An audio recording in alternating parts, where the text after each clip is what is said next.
It's 9:35 p.m. 3, 2, 1! Happy time na mga titropa. Eto na ba? Narito na ang O, diba?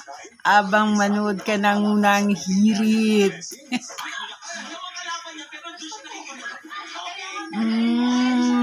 Sarap. Tip over lang yan na tinapay. Ginawan ko na ng twist.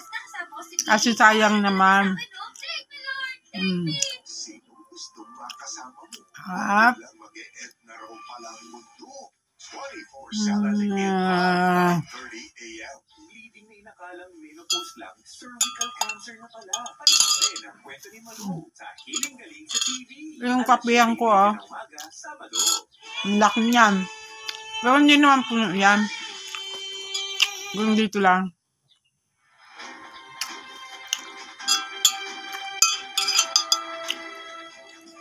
Patay isang batang babae matapos matamay sa insidente ng pamamaril sa Tansa, Cavite.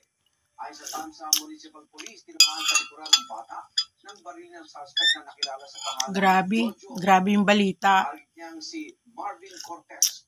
Oh, Tinamaan sa pisngi si Cortez. narinig nyo ba, guys? Nangyaring krimen nitong Lunes na umaga. Arestado na ang suspect at tumanggi magbigay ng pahayag. Manggiring muna magsalita ang pamilya ng batang babae. Oh my God. Ano ba nangyari sa ating lipunan?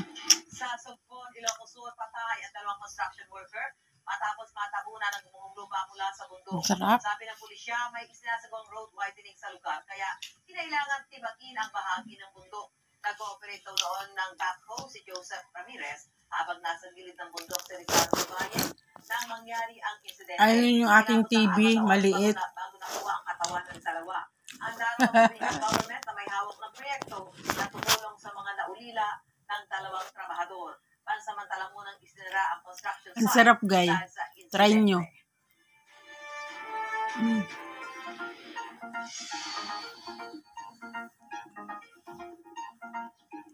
Patuloy na naapektuhan ng matinding winter at malalakas sa pagulan ng ilang bansa. Sa Afghanistan, Sarap. milyon na nakararanas ang gutom sa gitna ng winter. Hmm. Hindi silang mahabang pila para makakuha ng Sa Afghanistan, Kabilang sila sa gutom mga na sila. naapektuhan ng malalakas na lindol na yumanig sa Dahil bansa. sa sobrang ng lamig. Mahigit 100 ang nasawi. Ilang aksidente naman ang naitala dahil sa matinding winter storm sa Amerika. Dahil ang isa sa sakyan na yan na nawala ng kontrol dahil sa snow sa Ang sarap mag-almusal. Bumalik na dito Manood ka ang ng balita o kaya makinig. ligtas naman ang driver. Nabalot din ang snow ilang bahagi ng Belgium. Parang hindi mo na malayan. Sa panganib na talagang Ubus na. Ayon sa Ubus na, ah. Geological Institute doon, Hmm. posibleng magpatuloy ang malamig na panahon at snow showers hanggang ngayong Huwebes. Samantala sa Australia naman may mga bumagsak na puno at nasirang bahay dahil sa malalakas sa hangin at ulan.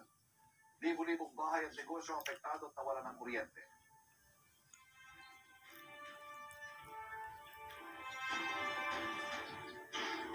Trabaho alert tayo. Yun talaga ang habit ko, guys. Manood ng balita habang nag-aalmusal. Ang Public Employment Service Office ngayong araw, magsisimula yan ng 10 a.m. hanggang 4 p.m. sa Activity Center ng SM Manila. Sa mga aplikante, magdala ng maraming resume at mag-semi-casual attire. Kung dito naman kayo malapit sa Quezon City, pwede magtungo sa City Hall mamayang 8 a.m. hanggang 4 p.m. para sa local recruitment activity.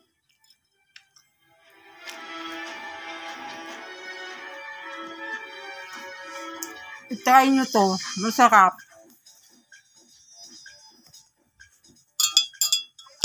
Tapos isang katerbang kape. Ang kwento tungkol sa paghahanap sa isa ng mga alitaktak.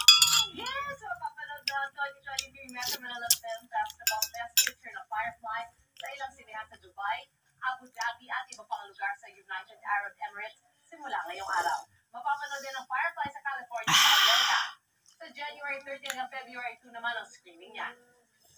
Umiikot ang kwento ng Firefly ng Tonton at sa kanyang paglalakbay para tuparin ang pangarap na maging matapang. Mainit eh. Bukod sa Best Picture, ang Firefly ay binigyan ng award na Best Screenplay sa animation.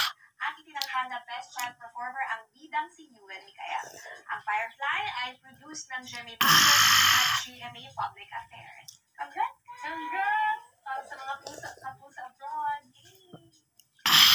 Kapag maligaw ng balita, kukumusay natin tayo ang sitwasyon sa Asunsyon, Davao del Norte na isinailalim na.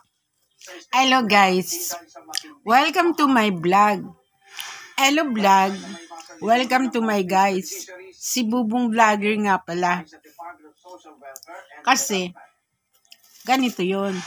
Kaya naging bobo. Sabi kasi, matanda na raw ako. Di na ako kailangan mag-vlog.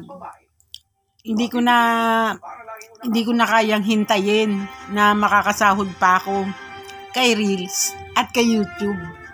Kasi nga raw, matanda na ako. Eh ano naman guys, kung hindi ako pasahurin. At least, nag-i-enjoy ako dito. Nakikita ko yung sarili ko. Na kunwari, artista ako. Bobo nga lang. Kasi, marami akong hindi alam dito sa social media. Marami akong hindi alam gawin dito. At wala akong katalent-talent.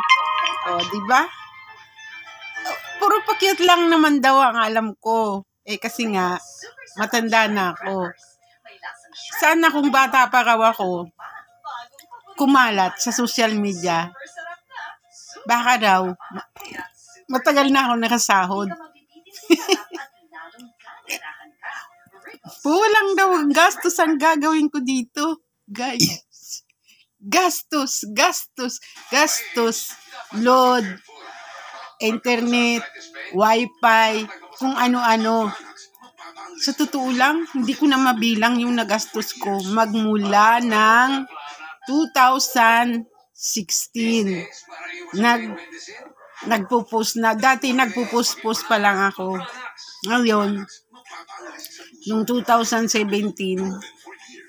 2018, ayun, doon ako nag-umpisang mag-arrival. Pero hanggang ngayon guys, wala pa rin akong sinasahod. Samantalang yung iba, nag-umpisa lang sila ng pandemic.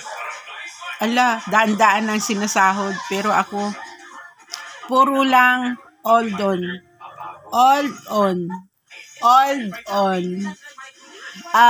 Kasi person lang ang binigay sa akin.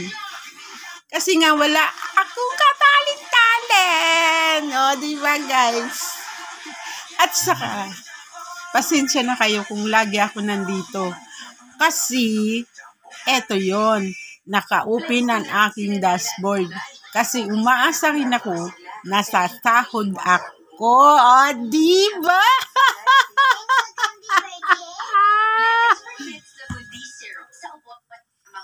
Kumain tayo guys. Gawa sa natural na lagundi, tinutunaw at pinalalabas sa taba. May orange at banana. Mamaya, ubus ko lang to. Para sa ginhawa ng mga bata, flex